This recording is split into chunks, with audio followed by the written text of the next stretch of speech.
Le mot japonais kaizen est formé de deux idéogrammes kaizen qui signifient respectivement « changement » et « meilleur », qui se traduit communément par « amélioration continue ». Son apparition et son développement se font au Japon après la fin de la Deuxième Guerre mondiale par l'entreprise Toyota. Le système Kaizen est un processus qui vise l'amélioration continue d'une entreprise. Cette amélioration ne doit pas donner lieu à un investissement financier important. Autrement, faire meilleur usage des ressources existantes et non pas les changer, améliorer et non pas innover, est ce sur quoi repose tout le concept du Kaizen. Il faut rendre meilleure la ressource dont nous disposons pour se mettre à la hauteur de nos concurrents. À l'inverse de réformes brutales du type « jeter tout et reprendre du neuf », faire une nouvelle acquisition afin de rattraper le retard. En revanche, le Kaizen tend à inciter chaque travailleur à réfléchir sur son lieu de travail et à proposer des améliorations. Ce concept sert donc beaucoup plus à créer un environnement incitatif et formalisé. Le Kaizen n'est pas une méthode en soi, car il utilise l'ensemble des outils de créativité et de résolution de problèmes classiques tels que la roue de Deming ou cycle PDCA. La méthode PDCA est une démarche cyclique d'amélioration qui consiste, à la fin de chaque cycle, à remettre en question toutes les actions précédemment menées afin de les améliorer. PDCA tire son origine des premières lettres des mots qui la composent, plan, do, chèque, acte.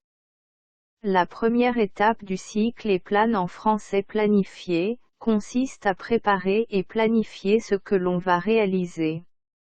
Définir le cahier des charges, tâches à réaliser et leurs coûts, établir un planning c'est-à-dire déterminer les dates de début et fin de réalisation. La seconde étape du cycle est do en français faire, est la construction, la réalisation de l'œuvre, elle commence toujours par une phase de test. La troisième étape échec, en français vérifier, consiste à contrôler que les ressources mises en œuvre dans l'étape précédente et les résultats obtenus correspondent bien à ce qui a été prévu par le plan. Enfin, la dernière étape du cycle est « acte », en français agir, consiste à ajuster les écarts recherchés des points d'amélioration, ce qui amènera un nouveau projet à réaliser, donc une nouvelle planification à établir, et ce sera le début d'un nouveau cycle et on recommence de nouveau. L'idée est de répéter les 4 phases, plan, do, chèque, acte tant que le niveau attendu n'est pas encore atteint.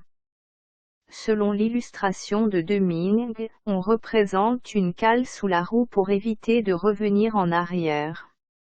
Cette dernière symbolise l'entretien d'un système formel avec des procédures claires, écrites et accessibles.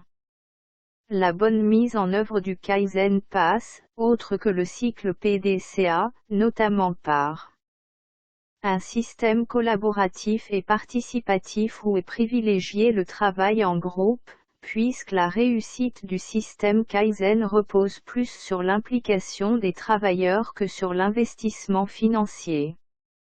Des guides et procédures simples et accessibles. Des mesures de motivation telles que un système de récompense qui sert à la satisfaction du personnel. Des mesures d'accompagnement lorsque les réformes s'étendent à toute l'entreprise. Notons à titre d'exemple les séminaires de formation et d'information. En conséquence, plus qu'une technique de management, le Kaizen est une philosophie, une mentalité devant être déployée à tous les niveaux de l'entreprise. Les bienfaits de l'application de cette philosophie sont multiples, on cite qualité des processus et des produits améliorés. Meilleure efficacité. Coût diminué. Délai raccourci. Faible coût des améliorations. Le travail est plus facile.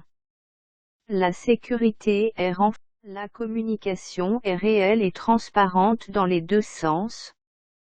Le personnel est fier de son travail. Et bien sûr, le plus important, les clients sont satisfaits. Pour comprendre encore mieux le principe du Kaizen, nous vous recommandons de suivre cet exemple. L'application du Kaizen ne se limite pas seulement dans les usines et les entreprises, nous pouvons l'utiliser aussi dans la vie quotidienne, comme par exemple le régime alimentaire. En effet, quand vous faites un régime, vous allez vous frustrer, vous priver pendant 2 ou 3 semaines, vous allez vous changer tout radicalement. Vous ayez du mal ainsi à trouver un cap stable vers votre objectif, donc il y a de fortes chances à tomber en arrière. Par contre, il est plus aisé de supprimer chaque jour au fur et à mesure une cuillère et même un grain de sucre. Le premier jour celle du café matinal, le deuxième jour celle du yaourt de midi et ainsi de suite jusqu'à suppression complète du sucre ajouté dans l'alimentation. Avec cette méthode des petits pas, cet objectif est atteint à travers l'accomplissement de petites actions à votre portée à la fois dans le temps et dans l'effort à fournir avec un grand plaisir. Nous espérons que cette animation soit à la hauteur, vous a plu et surtout vous a donné une petite idée sur notre projet. N'hésitez pas d'interroger Ali et Ayman si vous avez trouvé quelque chose n'est pas clair. Merci beaucoup pour votre attention.